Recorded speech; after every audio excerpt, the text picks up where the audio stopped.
Voy a comenzar con la presentación de la tesis, cuyo título lo podéis ver en la parte superior de la pantalla: Resonadores piezoeléctricos de cizalladura, formación de biofilm y caracterización de fluidos meteorológicos. Dicha tesis doctoral ha estado codirigida por Francisco Montero Espinosa y por Luis Elvira Segura y ha sido realizada en el Departamento de Acústica y Evaluación Destructiva, aquí en el ITEFI. Esta es la estructura que va a tener la presentación. En primer lugar, voy a enumerar los objetivos que se persiguen en la tesis. A continuación, introduciré el elemento principal de la tesis, que es el sensor de cuarzo en corta T. Posteriormente, voy a describir una serie de fenómenos singulares y cómo afectan al comportamiento de los resonadores.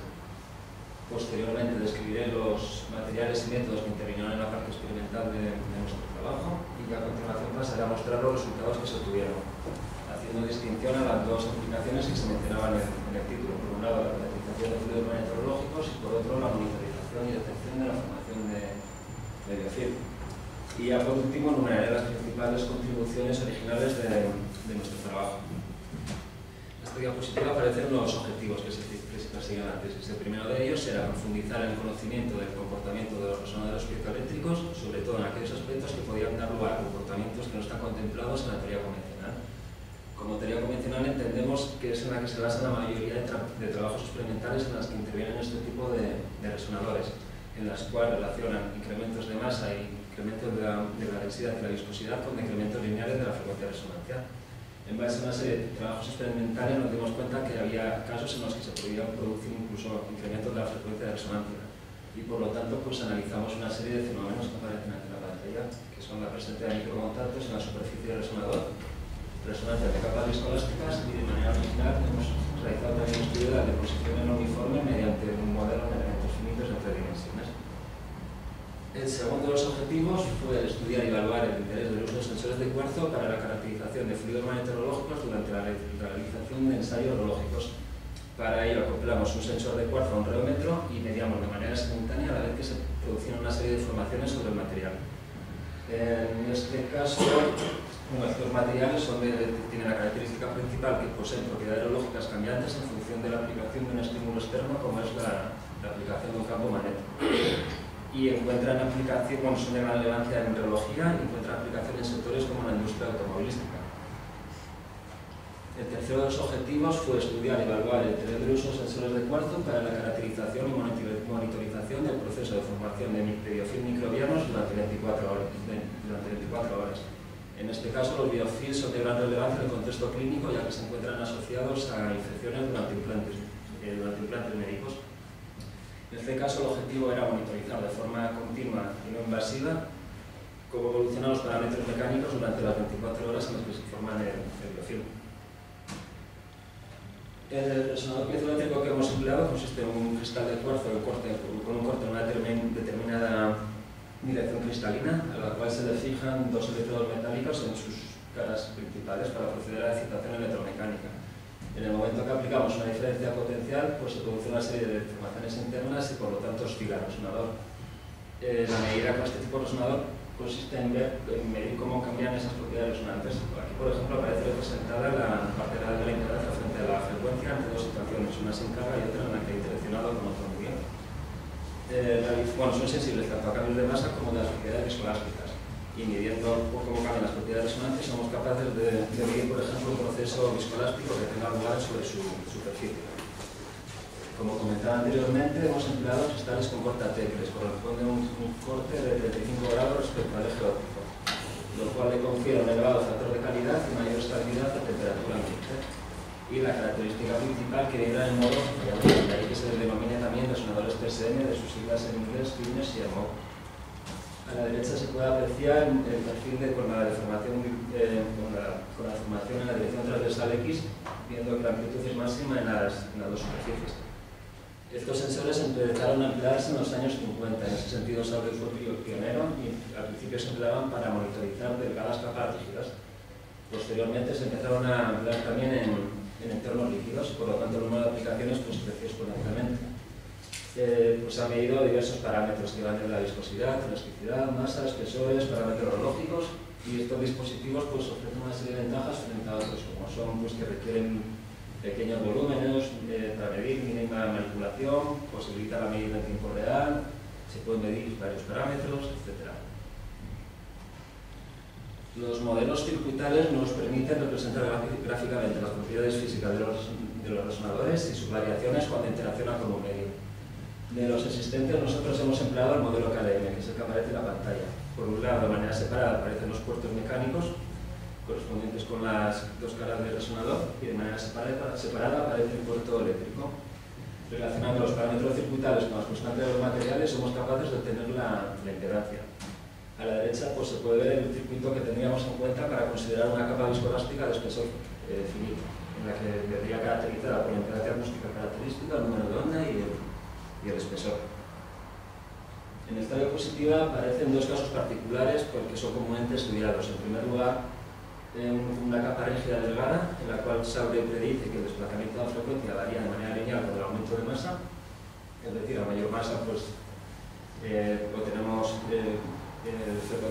varias midiendo la frecuencia de resonancia, y por otro lado, Karatzawa dice que para el contacto con un fluido newtoniano, el desplazamiento de la frecuencia de resonancia varía linealmente con la raíz del producto de viscosidad por densidad. En la gráfica de la derecha se puede apreciar cómo ha sido el desplazamiento de la frecuencia de resonancia pues, para distintos fluidos newtonianos con distintas características. Destacar que en ambos casos estamos ante el decremento de la frecuencia de resonancia. El primero de los fenómenos que aparecen en la presentación es la aparición de microcontactos en la superficie del resonador. Digamos, hay una serie de trabajos en los que, debido al contacto de partículas pesadas con la superficie del resonador, pues se obtuvieron incrementos de la frecuencia de resonancia. Estamos con la izquierda viendo la representación mecánica del contacto de la partícula con el resonador, en la que se forma un sistema con dos resonancias acopladas, la de cristal y la de las partículas. En función de la relación entre ambas resonancias, estaremos en un caso en el que se produce un incremento de la frecuencia de resonancia, o podemos estar en un caso en el que se produce incremento de la frecuencia de resonancia. Viene representado en la figura de abajo, en la cual vemos cómo varían las propiedades resonantes en función de la relación entre ambas resonancias. Distinguimos dos zonas, una zona en la que tenemos una carga inercial, en la cual el desplazamiento de la frecuencia en color negro es proporcional al aumento de masa, y digamos que las partículas oscilan síncronamente con el resonador. Una vez superada la coincidencia de resonancia, ya estamos en la carga elástica, en la cual en este caso el desplazamiento de la frecuencia es proporcional a la constante de rigidez del contacto entre la partícula y el resonador. Importante porque es que este caso tiene aplicación luego en la interpretación de los resultados de los fluidos magnetorológicos. El segundo de los fenómenos singulares que aparece en la presentación es la interacción con una capa viscoelástica. Aquí podemos ver cómo varían las propiedades resonantes del sensor cuando vamos variando el espesor de una capa viscoelástica posicionada sobre el resonador. En función del comportamiento de los parámetros distinguimos varios regímenes. Vemos una primera fase en la cual la frecuencia de resonancia en color azul decrece linealmente con el aumento de masa, con el aumento de la capa. Posteriormente tiene lugar la resonancia de la capa para un espesor lambda cuartos, que se refleja en ese máximo del cambio de ancho de banda, y posteriormente se estabilizan los valores con un cierto valor estable. Digamos que el sensor ya ve la capa como un medio infinito, la cual no varía el espesor. Vamos ya con el tercero de los fenómenos singulares, que es el estudio, que es lo que ocurre cuando tenemos una deposición, en vez de estar cubierta de manera homogénea por toda la superficie del resonador, cuando la concentramos en una determinada zona. Digamos que los modelos circuitales solamente tienen en cuenta capas que están distribuidas de manera uniforme. Nosotros hemos creado un modelo en elementos finitos con una capa viscoelástica pues, basada en una capa de lamina de poliuretano mezclada con una esencia de cementina para estudiar este efecto de la no uniformidad.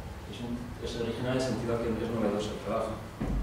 En la gráfica de izquierda se puede apreciar la distribución del desplazamiento correspondiente a la frecuencia fundamental en la superficie del resonador.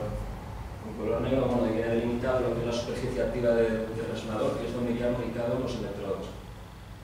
Vemos cómo es máximo el desplazamiento en la parte central y cómo disminuye a medida que nos alejamos del centro. En la gráfica de la derecha se ve la misma representación del desplazamiento, pero de manera amplificada, de manera que podemos ver la característica del desplazamiento en cizalladura, de la vibración en modo cizalladura. Vemos cómo se ha desplazado la parte superior en el sentido negativo de la X, mientras que intuimos que la parte inferior se ha desplazado en el sentido positivo de la X. Mediante este modelo de elementos finitos, pues, vamos a estudiar, por ejemplo, cómo varían las propiedades resonantes cuando van aumentando el espesor de una capa. En este caso es una capa uniforme. correspondiente pues, a un espesor correspondiente a una capa con un diámetro de 5 milímetros. Distinguimos las tres líneas que digamos antes. Al principio un decremento lineal de la frecuencia de resonancia, posteriormente la resonancia y luego se estabilizan los valores. Si esa misma capa, en vez de estar distribuida de manera homogénea, la concentramos en una sección circular con un diámetro de 1,5 milímetros, vemos cómo se produce la disminución de esa firma de la resonancia.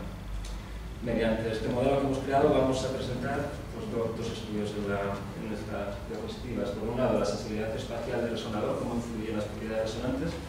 Para ello vamos a ir desplazando esta capa no uniforme con una sección circular de 1,5 milímetros por distintas zonas del resonador y ver cómo varían las propiedades resonantes. Para ello vamos a tener en cuenta un espesor correspondiente a un decremento que implica un decremento de la frecuencia de resonancia y vamos a tener en cuenta un espesor que tenga en cuenta un incremento de la frecuencia de resonancia. Y también vamos a estudiar cómo le afecta a las propiedades resonantes, pues ir variando la superficie de la capa que está distribuida de manera uniforme. Partiremos de una capa concentrada en la parte central del resonador iremos ampliando pues, ese área hasta que cubra de manera homogénea todo el resonador. Para ello tendremos en cuenta pues, 4 espesores, ya que como veremos posteriormente, el comportamiento pues, es dependiente del espesor de la capa. Como comentariaba anteriormente, vamos a, en primer lugar, voy a ir desplazando una capa no uniforme desde el centro del resonador.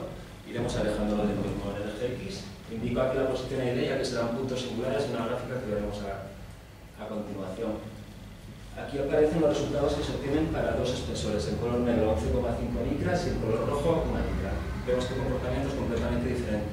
En el caso de 11,5 micras vemos cómo a una cierta distancia del centro, en torno a 1 milímetro, se produce un máximo de desplazamiento de la frecuencia. En todo momento tenemos incremento positivo de la frecuencia de resonancia. Y vemos cómo es menos sensible a medida que nos alejamos del centro. En cambio, para una micra vemos cómo en todo momento tenemos decrementos de la frecuencia de resonancia siendo menos sensible a medida que nos alejamos del centro. En cuanto al ancho de banda, destacar que no encontramos ningún máximo, sino que es menos sensible. Cada vez los cambios son menores a medida que nos alejamos del centro. Bueno, destacando el orden de magnitud, mucho más pequeño en el caso de la capa de una micra. Estas son las dos posiciones que veíamos anteriormente. En cuanto a cómo varían las propiedades resonantes cuando variamos una superficie manteniendo fija la capa, viene representado en esta diapositiva en color. Bueno, en primer lugar vamos a ver el comportamiento para una capa de un espesor de 4 micras. En todo momento decrece la frecuencia de resonancia. Aquí estamos en una superficie mínima ubicada en el centro del resonador y cada vez vamos cubriendo pues, todo el resonador. Para un espesor de 13 micras, pues en todo momento tenemos incremento de la frecuencia de resonancia, produciéndose un máximo incluso para una geometría concreta, para un diámetro de 3 milímetros. Espesores intermedios, pues pasamos de un incremento de la frecuencia de resonancia a una vez superado un cierto diámetro, pues empieza a decrecer la frecuencia de resonancia. Y ya para espesores, por ejemplo, de 9,5 micras, vemos cómo es evidente la resonancia de la capa, produciéndose pues, una discontinuidad. En esta diapositiva, a modo de resumen, aparecen las conclusiones que se obtienen del estudio de deposiciones no uniformes sobre los resonadores. Pues hemos visto que una deposición uniforme pues, implica una amplificación del incremento de la frecuencia de resonancia respecto a una capa distribuida uniformemente. Para el caso que hemos estudiado de la capa de poliuretano, pues eso pasa para espesores comprendidos entre lambda cuartos y lambda medios. Hemos visto también que la deposición uniforme pues, implica variación de los parámetros resonantes no lineales con el aumento de la superficie, produciéndose máximos, incluso cambios de signo para determinadas geometrías.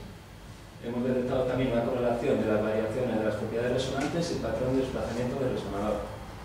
Y hemos visto, bueno, que gracias a esta herramienta pues, tenemos la posibilidad de localizar la deposición de la carga sobre la superficie activa del resonador, teniendo en cuenta el comportamiento de parámetro de incremento de la frecuencia, cuando se producía en ese máximo a una cierta distancia.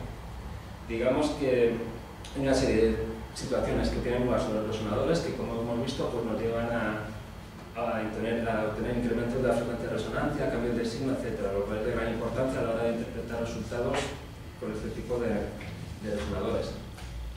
Vamos ya con los materiales. Primero tenemos los correspondientes a los fluidos meteorológicos y a continuación los correspondientes a los biofilms. Los fluidos meteorológicos consisten en suspensiones de partículas magnéticas en un solvente o fluido portador, en el cual las propiedades lógicas cambian por la aplicación de un campo magnético. Partimos de una situación sin campo magnético aplicado, en la cual tenemos una dispersión coloidal en la que el comportamiento se asemeja a un fluido.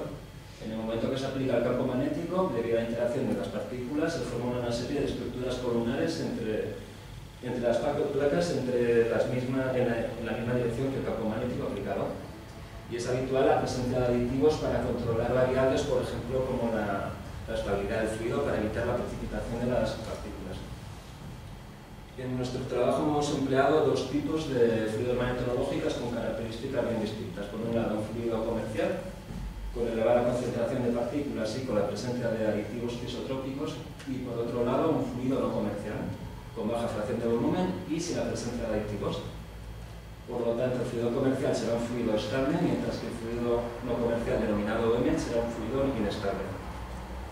En esta diapositiva aparece la curva de flujo, que es una representación típica en aerología, en la cual se representa el esfuerzo de Cicelia en función de la velocidad de formación, para dos casos concretos, en color rojo un fluido newtoniano y en color azul un reactivo de Lima. Vimos como en el caso del fluido newtoniano, pues la recta atraviesa el origen definiendo la pendiente y la viscosidad.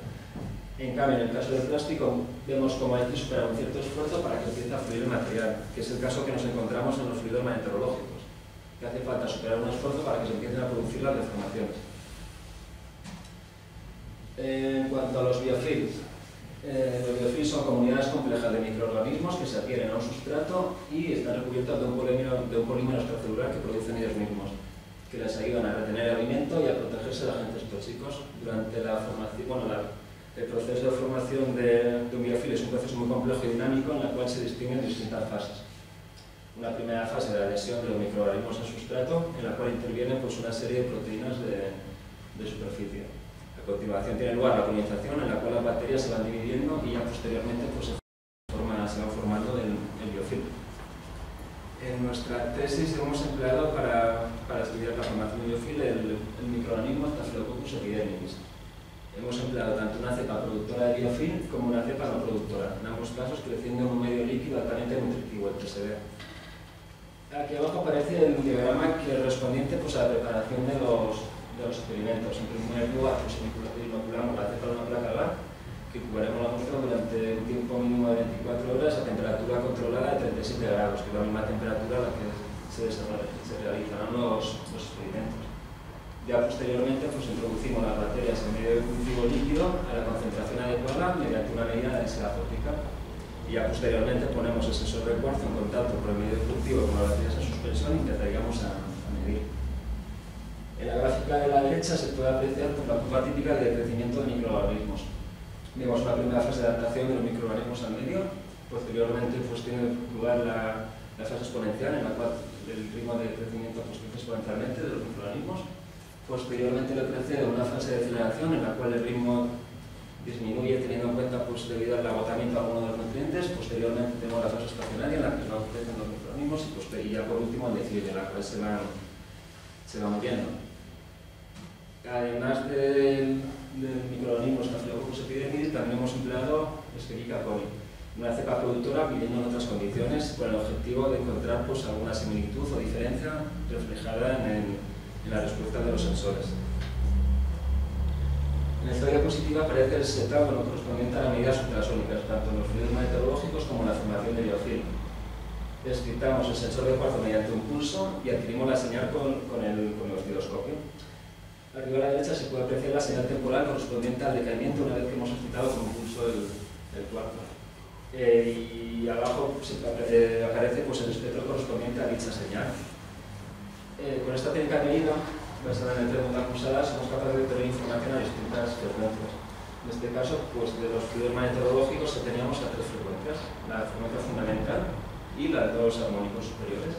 En el caso del biofil, pues éramos incluso capaces de obtener información a 4 y a 5 frecuencias.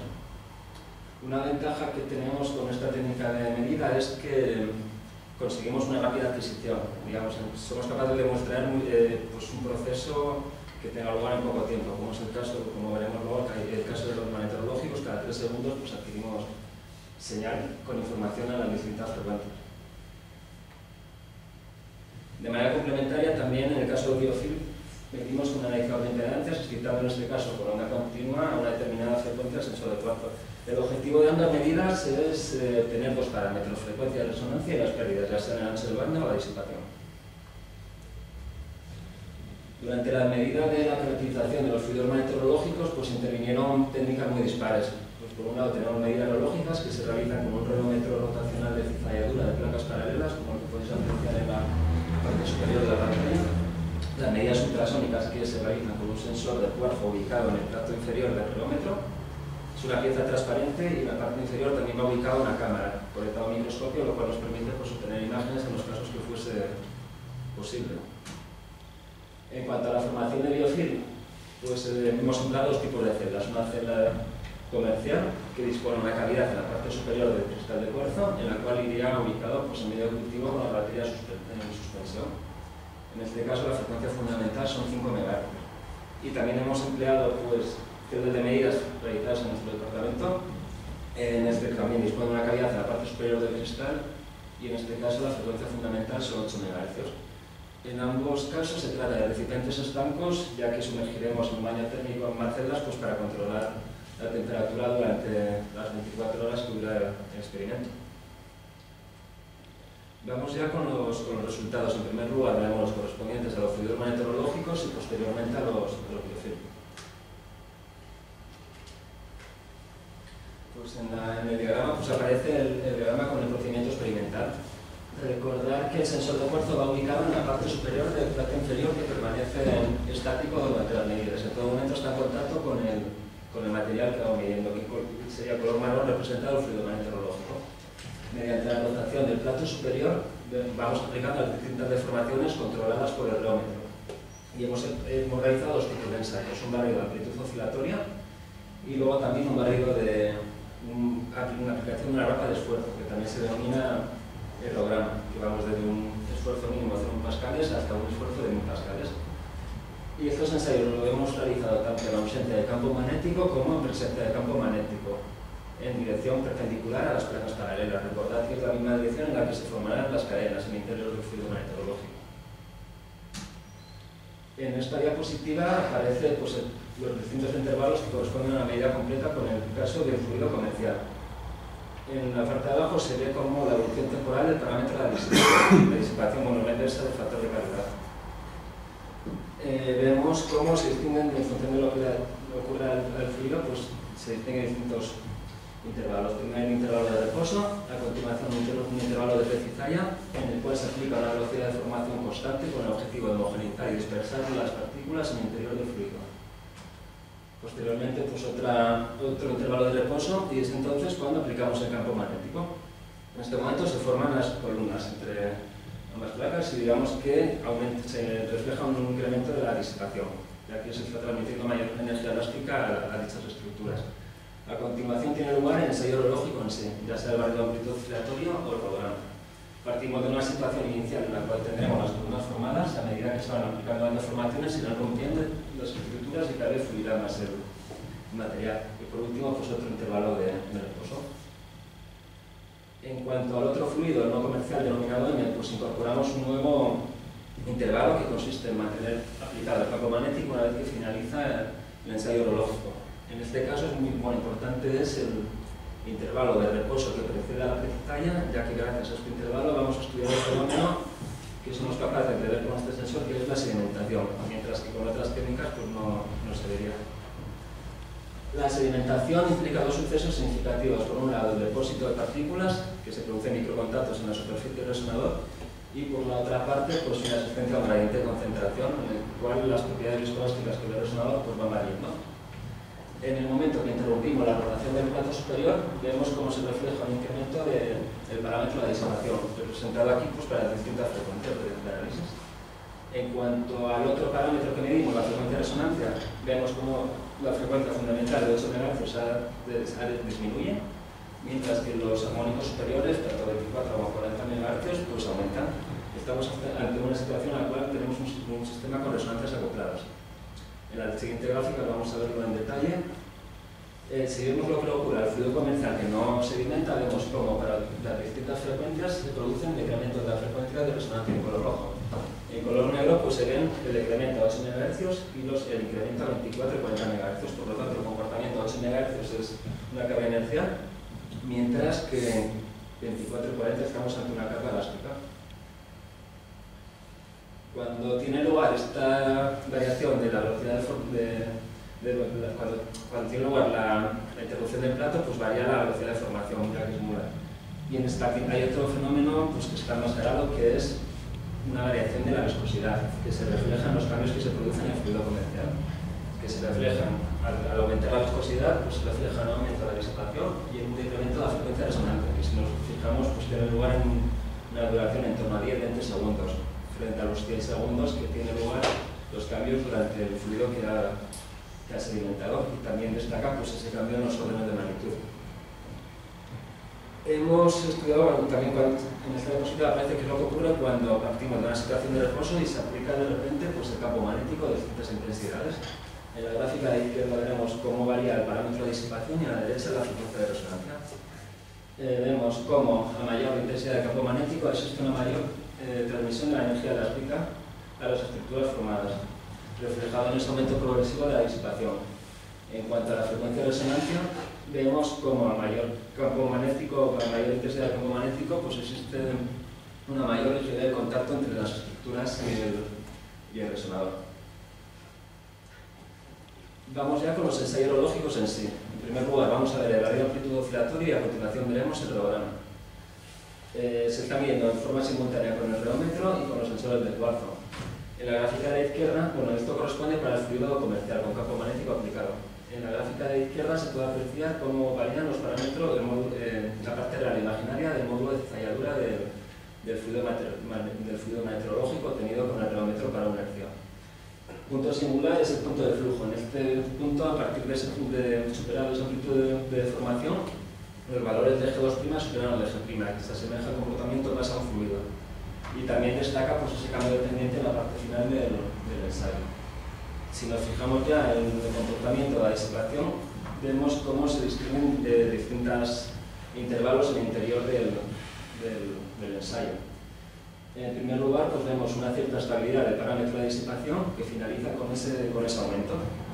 Esta fase es una fase de consolidación de la estructura debido al compromiso entre la presencia del campo magnético y la aplicación de las deformaciones. Una vez que se produce ese máximo, se produce la ruptura de las estructuras, pero debido a la presencia del campo magnético es una fase de rupturas y de construcciones, en la que se reflejan esas oscilaciones que vemos en función de la intensidad del campo magnético. Y ya por último, superado una amplitud de deformación del 100%, ya cae por completo la disipación. Digamos que ya se produce la ruptura total, está fluyendo por completo pese a la presencia del campo magnético. Si nos observamos en el otro parámetro, la frecuencia de resonancia, vemos que hay otro fenómeno interfiriendo, que es la constante de rigidez, que es dependiente de la intensidad del campo magnético. Vemos cómo el inicio del ensayo y la parte final del ensayo describe el mismo proceso que describía la disipación, pero en cambio vemos para, por ejemplo, 4 militeslas en color verde, cómo hay ese cambio dependiente, y eso se debe a la constante de rigidez de las estructuras con el resonador. Vamos ya con el otro ensayo, que es el reograma. Aplicamos una fuerza de cizalla desde 0 pascales hasta 1000 pascales, incrementándolo logarítmicamente. Correlacionando los parámetros rológicos con los acústicos, pues distinguimos distintas fases. En este caso se trata del fluido no comercial, con campo magnético aplicado. Primera fase, pues parecen inacelerables tanto los parámetros acústicos, en negro la disipación, en color azul la frecuencia de resonancia, como los parámetros relógicos. Vemos que una vez que supera el esfuerzo de los 5 pascales, empezamos a detectar cambios en cuanto a la disipación, empieza a disminuir. Y empieza a implementarse también los valores de la frecuencia de resonancia correlacionados con un incremento también de la fuerza normal, que tiene un lugar máximo en torno a 63 pascales. Posteriormente ya decrecen, se ha producido la ruptura, ya decrecen y se estabilizan, pues superados un esfuerzo de 200 pascales que ya fluye por completo el material. Digamos que aquí los cambios de la disipación se han anticipado, los cambios de la ruptura, se han anticipado a los cambios que reflejan otras técnicas. Vamos a ver un vídeo en la parte de la derecha en el que se puede apreciar lo que le sucede al fluido meteorológico durante la aplicación de la rampa de esfuerzo de cizallar. Veremos en la parte superior izquierda cómo se van incrementando los valores correspondientes al ensayo. Está el campo magnético aplicado aplicado, digamos que superados un esfuerzo de 30 pascales es cuando empiezan a producirse las rupturas y vamos a empezar a ver cambios. Hasta entonces no se ven cambios. Ahora empiezan a romperse las estructuras, empieza a fluir cada vez más el material y hay un movimiento más caótico de las partículas donde ya fluye por completo para valores elevados. Vamos ya a ver resultados de los ensayos lógicos sin aplicación de campo magnético. En primer lugar, fluido comercial, el ensayo del barrido de amplitud oscilatoria. Punto singular cuando los valores de G2' superan al de G'. Quiere decir que a partir de ese punto se comporta más como un fluido, como un sólido. Primera fase, pues permanecen estables tanto la disipación como la frecuencia de resonancia en color azul. Una vez superados una amplitud de deformación de en torno a 0,2%, pues vemos cómo se produce un incremento de la frecuencia de resonancia y empieza a decrecer la disipación. Esto está asociado a un decremento de la viscosidad, ya que está aumentando la deformación, hasta que se supera el punto de flujo, en el cual hay una inversión de la tendencia en la cual la disipación empieza a incrementarse y hay un cambio de tendencia a la frecuencia de resonancia. Esto se debe exclusivamente a la presencia de agentes isotrópicos que han provocado que cambien las propiedades viscoelásticas del fluido. Vamos a ver ahora los resultados correspondientes al ensayo sin campo magnético aplicado con el fluido o en que es el que partimos de una situación en la cual hay sedimentación de partículas sobre el resonador. Igual que antes, aplica una rampa de esfuerzo de ensayo desde 0 pascales hasta 1000 pascales.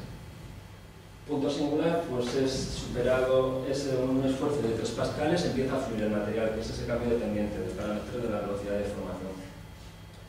Se distinguen distintas fases en función del comportamiento de los parámetros. Primera fase, pues vemos cómo permanecen estables tanto la disipación como la frecuencia de resonancia. Posteriormente empiezan a disminuir los valores de la disipación y a incrementarse los de la frecuencia de resonancia. Ahí digamos que partimos de una situación en la cual hay partículas sedimentadas y a medida que van ampliándose, que van aumentando los valores de esfuerzo aplicados, pues cada vez habrá menos partículas hasta que fluye por completo. Que eso ocurre ya pues, para superar los 60 pascales más o menos, donde ya fluye por completo. A modo de resumen, pues aquí en esta diapositiva aparece una serie de conclusiones que se obtienen de este estudio de los fluidos magnetorológicos. Pues es la primera vez que se miden fluidos magnetorológicos con resonadores TSM. También es la primera vez que se acoplan a un relómetro resonadores TSM. Hemos visto que son sensibles a la sedimentación de partículas y por tanto son capaces de medir la estabilidad de un fluido magnetorológico. Los resonadores TSM son sensibles al comportamiento de agentes isotrópicos en el fluido comercial, en caso de ausencia de campo magnético superados un cierto esfuerzo. Hemos visto también que el proceso de ruptura del fluido magnetorológico que describe el resonador TSM durante los ensayos lógicos es diferente con aplicación de campo magnético y en ausencia del mismo. Y durante el proceso de la ruptura del fluido magnetorológico, los resonadores TSM describen con mayor detalle algunos fenómenos que son inapreciables con otras técnicas, que es cuando veíamos cambios con los sensores que no se veían ni con las técnicas lógicas ni con las técnicas ópticas. Vamos ya con los resultados correspondientes a la formación de biofilm. En esta diapositiva aparece la evolución temporal del aspecto superficial del biofilm. Se ve como a la hora del inicio del experimento ya tenemos una cierta capa formada sobre el electrodo de oro, el sustrato es el electrodo de oro. Y a medida que va transcurriendo más tiempo vemos cómo esa capa es cada vez más homogénea y más densa. Lo que hacíamos era que una vez que finalizaba el experimento, pues aplicábamos una limpieza sobre el electrodo pues para ver la consistencia del biofilm y poder conocer, por ejemplo, el espesor. Bueno, destacar que cada imagen se corresponde con un biofilm distinto, ya que la obtención de estas imágenes implica la interrupción del experimento, ya que esta técnica óptica es una técnica discontinua en el tiempo, frente a la técnica continua que supone la monitorización mediante los resonadores de cuarzo. Hemos realizado también, hemos tenido una imagen con microscopía AFM que nos permite conocer con mayor detalle el aspecto superficial de la capa formada. Se puede apreciar la morfología celular esférica típica de este tipo de microorganismo, de la epidermidis, y luego también pues, nos permite, también vemos las bacterias coagregadas unas a otras. Y también nos permitirá, mediante la aplicación de distintos cortes, pues, conocer el espesor de la capa formada sobre el biofilm. También se ha empleado espectroscopía infrarroja para conocer la composición química de la muestra. En este caso hemos medido tanto la cepa productora de biofilm como la no productora. Se trata de la misma bacteria con el mismo medio de cultivo, el mismo sustrato, de manera que Las diferencias vienen dadas exclusivamente por la presencia o no del biofilm. Diferencia principal pues es una disminución global del espectro de la transmitancia, y luego también se detecta una serie de resonancias, como son en 1238 centímetros la presencia de ácido urúlico y 1550 de anhidros. Vamos ya con los resultados que se obtienen directamente con los sensores de cuarzo. A la izquierda representado el desplazamiento de la frecuencia de resonancia y a la derecha la disipación durante 24 horas. Siempre vamos a ver la evolución durante 24 horas. Rasgo distintivo de la formación del biofilm, hemos detectado que es un incremento de la frecuencia de resonancia que se tiene lugar en torno a la hora 4 o 5 más o menos, precedido de una disminución y una cierta estabilidad luego, posteriormente. En cuanto a la disipación, vemos cómo se incrementa la inicio del ensayo hasta que se produce un máximo en torno a la hora 5 o 6 más o menos, a continuación disminuye y se estabilizan los valores. Esto ocurre para la frecuencia fundamental. Si medimos también los armónicos superiores, detectamos el rasgo distintivo, que es ese incremento de la frecuencia de resonancia que tiene lugar siempre que se forma el biofilm. Y luego hay una deriva dependiente de la frecuencia. En cuanto a la disipación, se detecta ese cambio dependiente entre la hora 4 y 8, estabilizándose los valores a continuación. Si medimos con la cepa no productora, pues no encontramos ese rasgo distintivo que implica el incremento de la frecuencia de resonancia. Lo que sí que vemos es una serie de cambios, sobre todo en la disipación. Estamos viendo cambios ya que están precipitándose pues, materia orgánica no soluble de mayor densidad de medio cultiva que precipita sobre la superficie del resonador. Y cuando no se forma biofilm, pues también es sensible pues, a los cambios viscoelásticos del medio, ya que está creciendo un microorganismo en su interior. En el caso del biofilm, pues en el caso de la medida con la cepa productora, pues el biofilm, digamos que se puede modelar como una capa semi-infinita, por lo tanto no estamos viendo lo que ocurre en el medio. En la expresión de arriba, bueno, se corresponde para medios viscoelásticos infinitos, en la cual se relaciona el desplazamiento de la frecuencia con el módulo de cizalladura del material. G tiene parte real e imaginaria, ¿no? La parte real G' se denomina módulo de almacenamiento y describe las propiedades elásticas del material, mientras que la parte imaginaria de G2' se denomina el factor de pérdidas y describe las propiedades viscosas. Si simplificamos la expresión a la que aparece aquí abajo a la izquierda, aparece la constante calibración C, que depende de las características del resonador. Seremos capaces de obtenerlo pues, a través de una medida de un fluido newtoniano, en el que conocemos G' nulo y G2', pues, que es el producto de la viscosidad por la frecuencia lateral. Una vez que sabemos C y medimos en el resonador sin carga alguna, somos capaces de obtener cómo va evolucionando el parámetro G' y G2', que es lo que se representa en estas gráficas. Rasgo distintivo de la formación de biofilm pues es el incremento del parámetro G' con el tiempo que tiene lugar máximo en torno a las 5 horas para la cepa productora del biofilm del microorganismo epidermidis, seguido de un decremento y se estabiliza un cierto valor. En cuanto a G2', vemos cómo se incrementan los valores del inicio y se estabiliza a partir de la hora 8 más o menos. Hemos obtenido los parámetros mecánicos para distintas frecuencias. Característica principal cuando comparamos G2' y G' en cada frecuencia es que los valores de G2' son superiores a los de G', digamos que tiene un componente más viscoso que elástico, el biofilm. Y hemos medido también con otro microorganismo, como comentaba anteriormente, que es Escherichia coli, una cepa productora. Vemos cómo, superada ya las 2 horas, es un biofilm mucho más rígido, describiendo esa curva en la que se produce un máximo en torno a la hora 4 o 5 más o menos y se estabiliza el valor. En cuanto a G2', vemos cómo desde el inicio pues, es más viscoso que la epidermidis, estabilizándose los valores en torno a la hora 5 más o menos. Hasta el momento estamos viendo resultados correspondientes al sensor colocado en posición horizontal para minimizar el efecto gravitatorio y por tanto la precipitación de las bacterias en materia orgánica. Hemos medido también en posición vertical, obteniendo estos resultados. A la izquierda el desplazamiento de la frecuencia y a la derecha la disipación. Encontramos pues, el rasgo distintivo que es ese incremento de la frecuencia de resonancia en las primeras horas de formación del biofilm, precedido a una disminución y a cierta estabilidad. En cuanto a la disipación, vemos cómo se produce un incremento desde el inicio, estabilizándose el valor a partir de la hora 8 más o menos. Si medimos con la cepa no productora de biofilm, no encontramos ese incremento de las horas iniciales, pero sí que detectamos una serie de cambios. Por ejemplo, vemos la disipación, cómo se producen mayores cambios que con la cepa productora. Esto se debe a que es sensible pues, a los cambios que están produciéndose en el medio. Recordar la curva que veíamos anteriormente del crecimiento de microorganismos en el medio cultivo. Si actuamos de la misma forma que antes, podemos obtener los parámetros mecánicos, tanto G' como G2'. G' distinguimos ese aumento en las horas primeras produciéndose un máximo, y en cuanto a G2' vemos que se produce un mínimo precedido de un aumento y una cierta estabilidad a partir de la hora 12.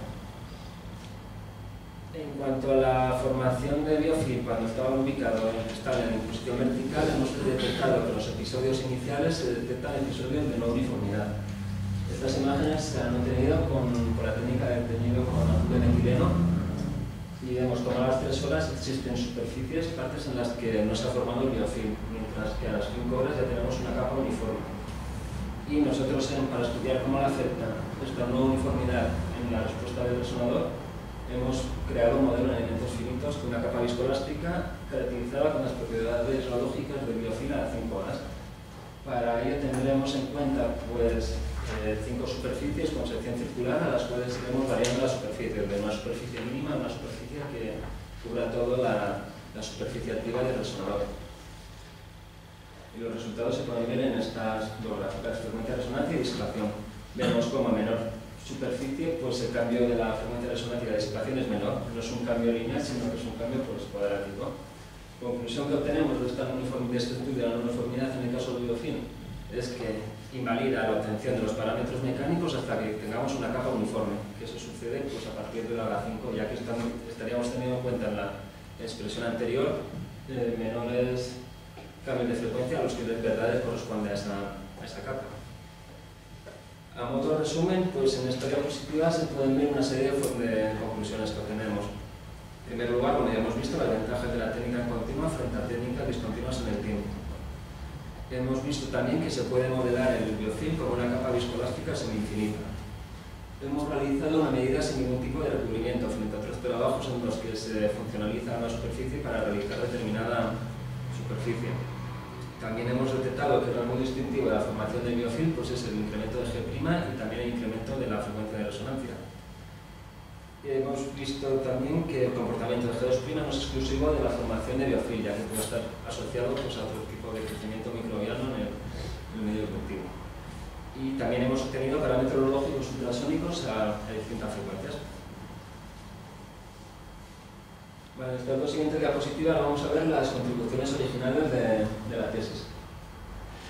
Es la primera vez que se estudia el efecto de una deposición uniforme sobre un sensor de cristal de cuarzo mediante un modelo numérico de elementos finitos en 3 dimensiones, lo cual hemos visto que es de gran importancia, sobre todo pues, a la hora de interpretar resultados en los que tenga lugar este tipo de deposiciones.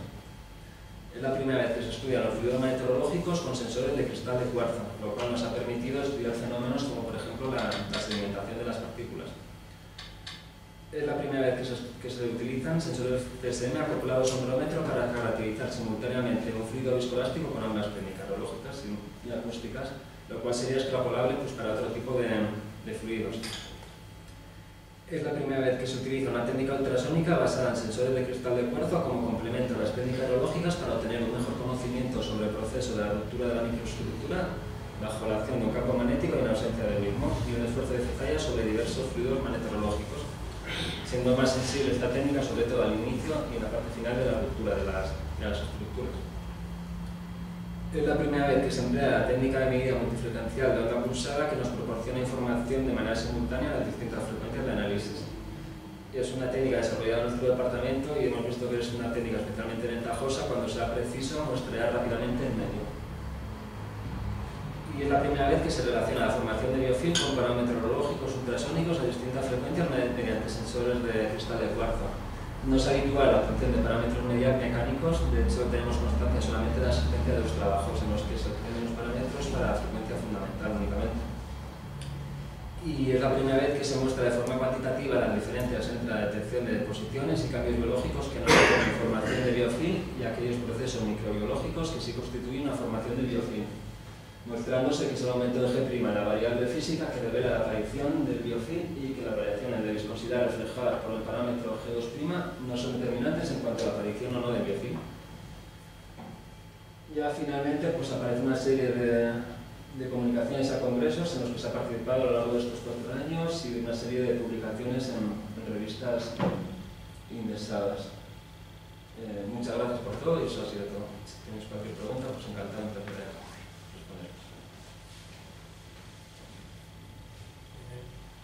Pasamos al turno de preguntas.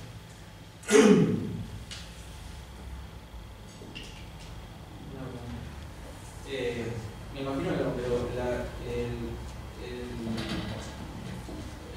estar haciendo medidas contra al final, excitando al cristal durante la creación de la generación del biofilm, puede tener consecuencias en el propio biofilm, en el propio comportamiento de las bacterias, ¿no?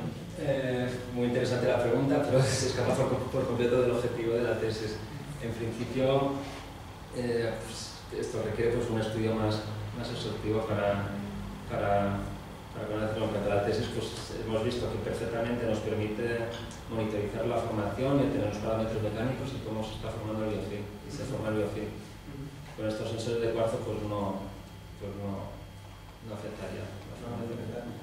Es una excitación pulsada cada Sí. segundo. No es bueno, se excita con un tren de una pulsada de banda ancha, de manera que excitamos a todas las frecuencias a la simultáneamente. La técnica se asemeja a la denomina Green-Down, que se parece, bueno, global dentro de las QCMRs. Lo que pasa es que nosotros obtenemos información de manera simultánea a todas las frecuencias, mientras que ahí van frecuencia a frecuencia.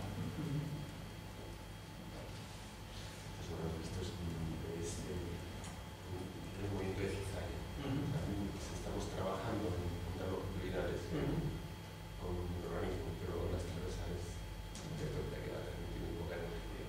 Claro, pero Es presumible que no. Esa teoría en principio no debería ser frecuencia Ni la frecuencia ni que son transversales. Sí, ves el electrodo y se te ha formado un buen biofilm. Ni les molesta el electrodo de oro ni el momento de la mineralización en talladura.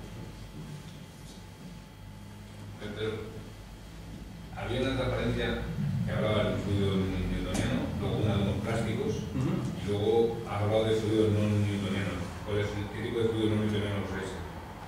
Nos referimos nosotros, pues la formación del biofilm. Bueno, estás hablando de la curva de flujo, ¿no? En la curva de flujo aparece el fluido newtoniano y aparece el plástico de Lima.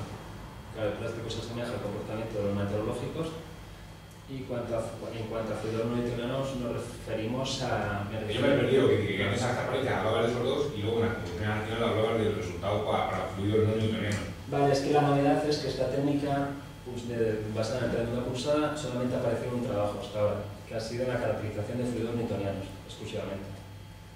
Y nosotros lo que hemos hecho ha sido aplicarlo pues, para un medio viscoelástico como es el fluido meteorológico, con campo magnético y campo magnético aplicado, y luego la formación de biofilm. Me refiero a estos dos casos, que es una novedad. Es para hacer hincapié en la novedad de la ampliación de la aplicación.